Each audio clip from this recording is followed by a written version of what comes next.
floods reminded us yet again how vulnerable we are to the vagaries of the fast-changing global weather patterns.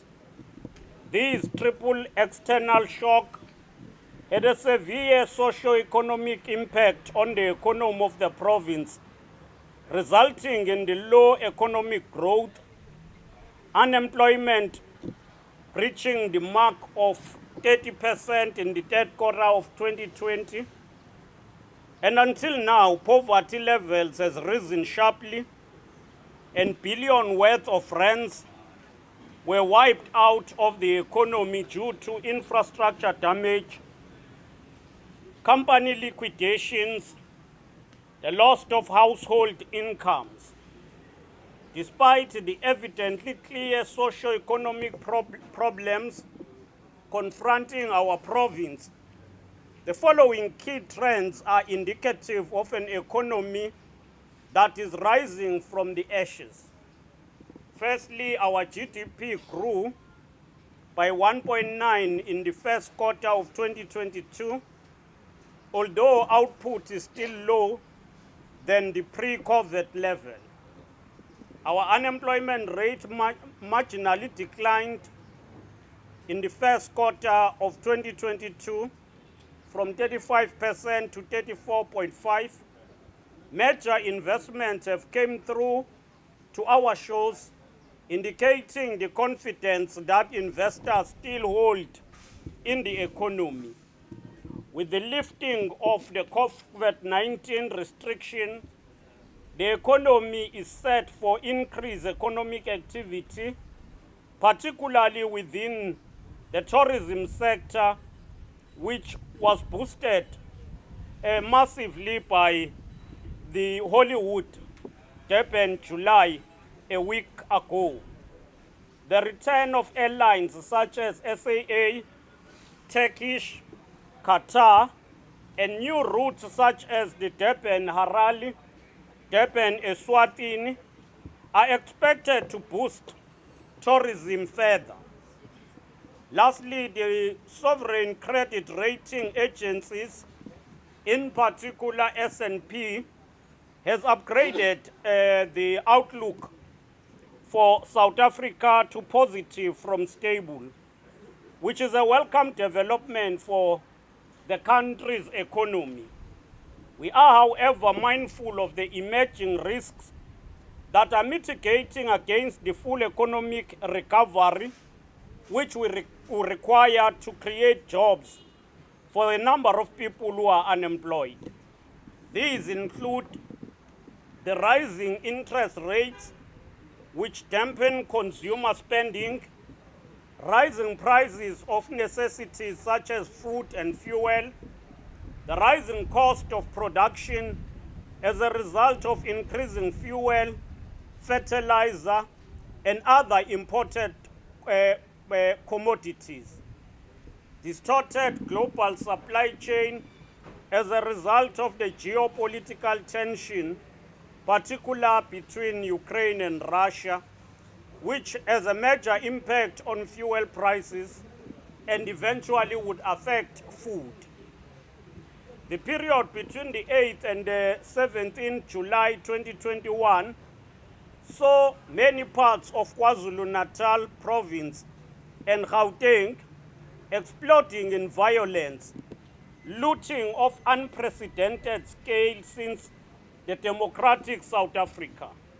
The destruction and looting accompanying the unrest left over 354 people dead and thousands more injured.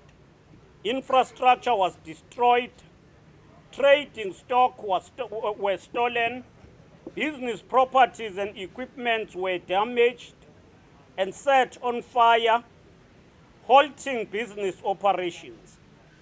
This resulted in roughly over 50 billion loss to the national economy, with over 30 billion of estimated losses being in KwaZulu-Natal. The impact of the unrest was not homogeneous and affected so many sectors more than we could imagine. The retail industry disproportionately bore the majority of the impact, with over 200 shopping malls being targeted and 1,787 retail stores looted and damaged.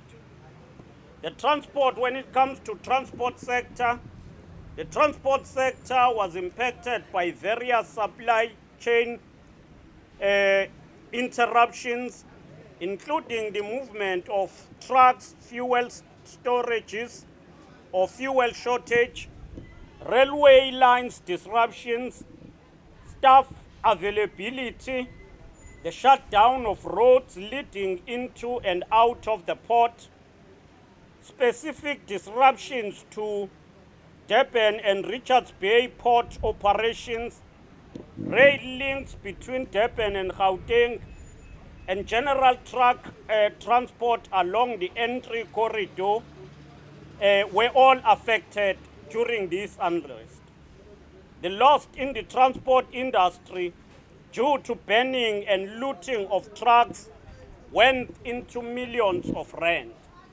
With regard to agriculture sector, the retail impact, the agriculture sector was directly impacted through the limited market access and transport disruption. Transport trucks were unable to reach dairy farms, send livestock to abattoirs. Mills were unable to process sugarcane, and citrus export were suspended. Additionally, input cost, food supply, and general food inflation went up. There were also rising prices of nitrogen fertilizers due to the global geopolitical tension and sanctions against Russia and Belarus. With regard to retail impact on manufacturing, the manufacturing sector saw damage to manufacturing plant and lingering logistics issues, which pushed up the cost of production. A number of major players within the industry were seriously affected. For an example, Subpref, an oil refinery responsible for 35% of the country's fuel supply, temporarily shut down its crude oil refinery due to the unrest.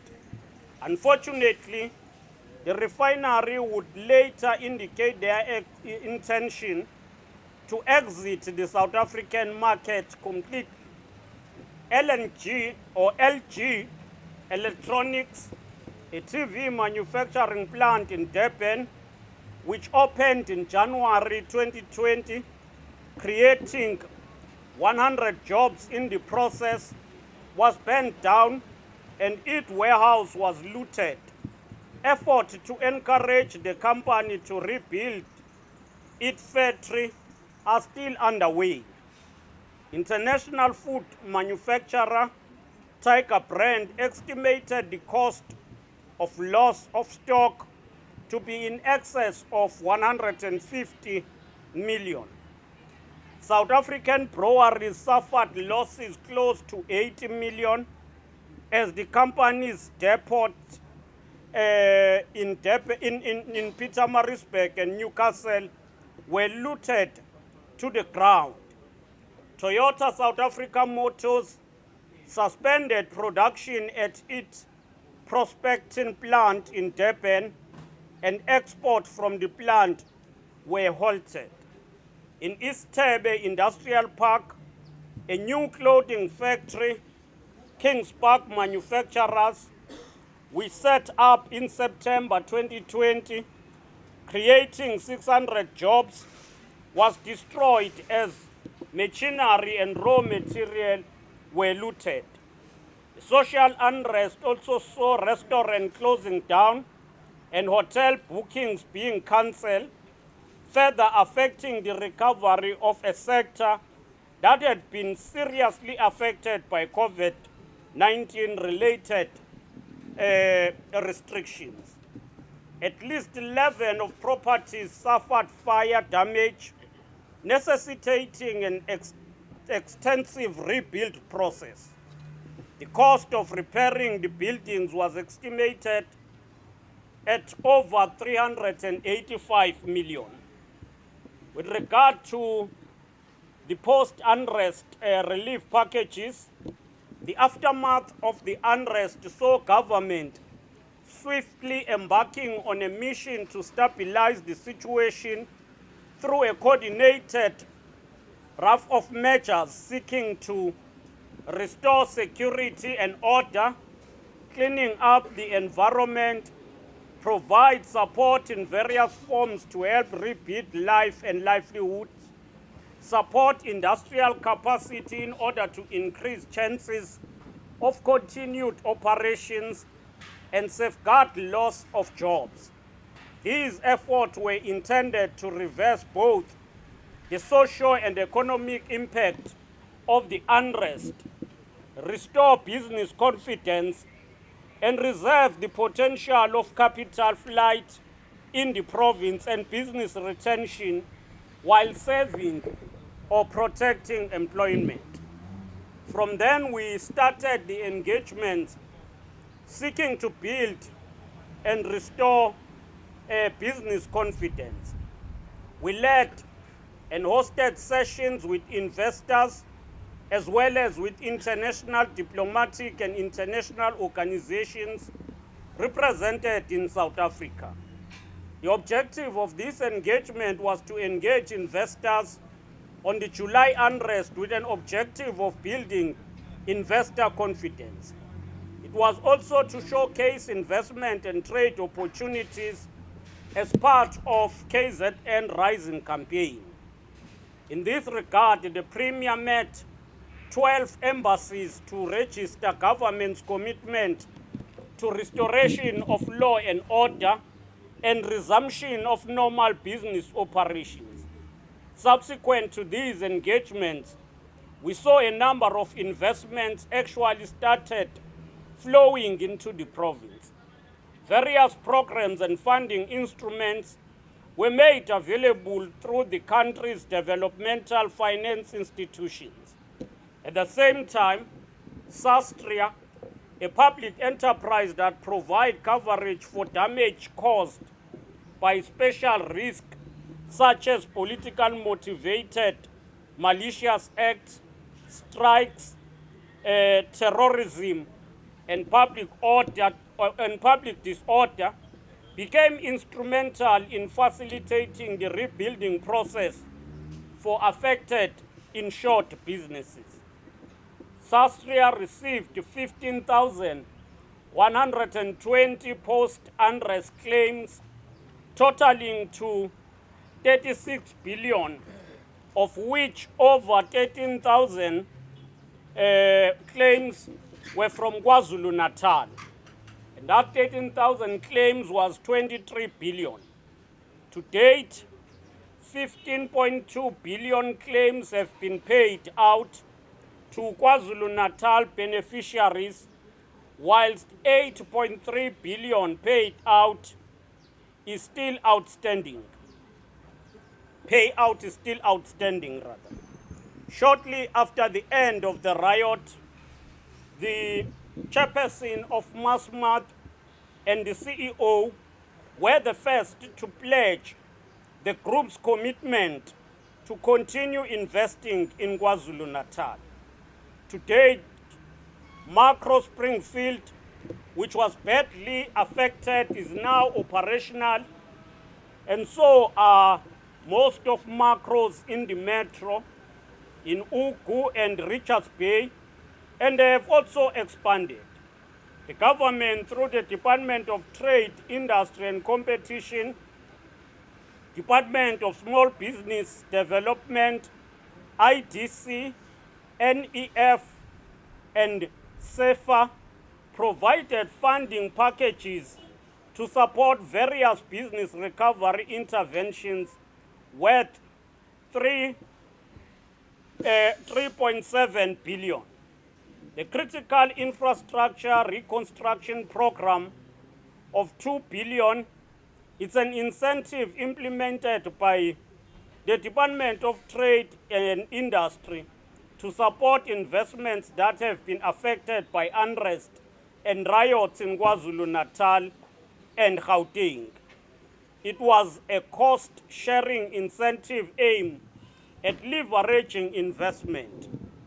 IDC launched a 1.5 billion funding package to support the post-unrest business recovery. The package included funding support for businesses and communities affected by the unrest.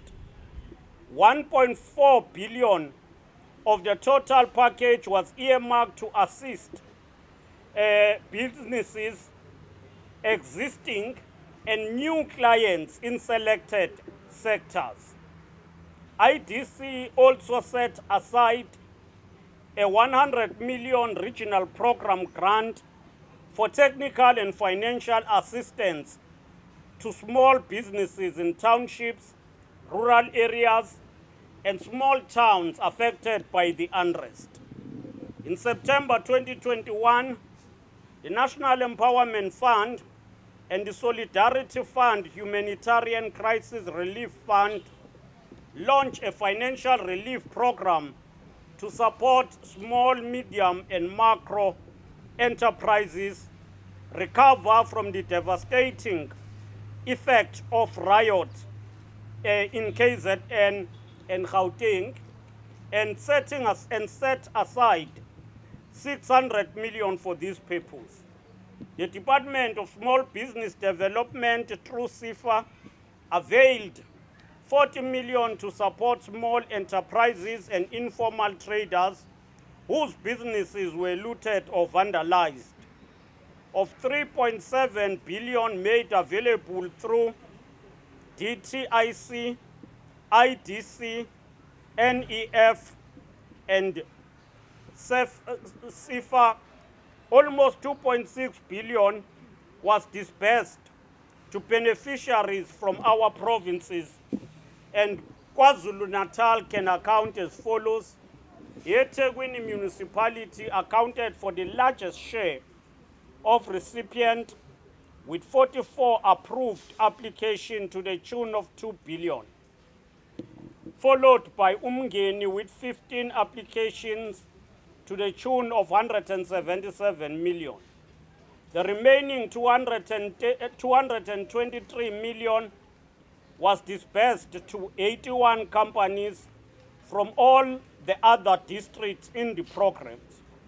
This program in the province, this program has retained close to 50,000 jobs. The Department of Small Business Development availed 300 million to support small businesses that were affected by the unrest. The fund received 443 applications from our province, 118 of which were approved, with total request of 116 million. To date, 77 million has been disbursed to the eligible beneficiaries. In partnership with the IDC, the Trade and Investment KwaZulu-Natal availed 30 million to support recovery of businesses affected by the unrest. A total of 450 applications were received, with requests totaling to 193 million, while 192 applications were approved. 121 were from women-owned businesses, while 21 were from the youth-owned businesses. Colleagues, just to take you through on the process of rebuilding, a year after the sad events of the 8th July 2021, the province has undertaken an exercise to assess progress with regard to the rebuilding program. The emerging position is that most insured small businesses have reopened at the same time as a substantial percentage of big businesses which are back to normal. At the same time, a number of big businesses, including mega malls such as Edendale Mall in Pietermaritzburg, Bridge City Mall in KwaMashu, and the Springfield Value Center, are still under construction. Bridge City is targeted to open in March 2023. The most shop reported and observed as looted were located in Durban Central businesses in Business District and have since reopened and are in operation. Major factories such as Defy are currently operational as major township malls such as KwaMnyandu Shopping Mall and Umlazi Mega City, which are crucial for providing jobs for locals and bringing retail services closer to communities, are also in operation. Of concern is that in KwaMashu Township, a number of malls, centers, and shops remain closed, including Bridge City, KwaMashu Center, and most of the Dube village near Inanda.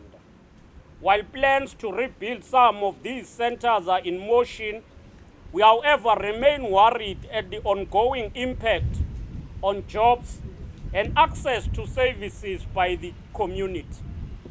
In Ilembe, the rebuilding process of Mandeni Industrial Estate is in progress, and most of the affected malls and centers across the district of Ilembe, have reopened.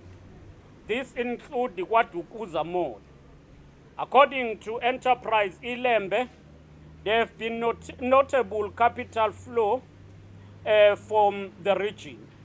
The Chamber is working closely with local municipalities and Enterprise Ilembe through partnership with IDC to assist the smaller businesses and the informal sector to get back on their feet. At King Cetshwayo district, most businesses have long resumed operations and the situation has normalized. A notable concern remains the closure of Eskawini Mall in Eskaleni Township, which is expected to only open in June 2023. In Zululand, although Nongoma was the hardest hit local municipality, almost all the affected shops and malls are now operational, with the exception of those that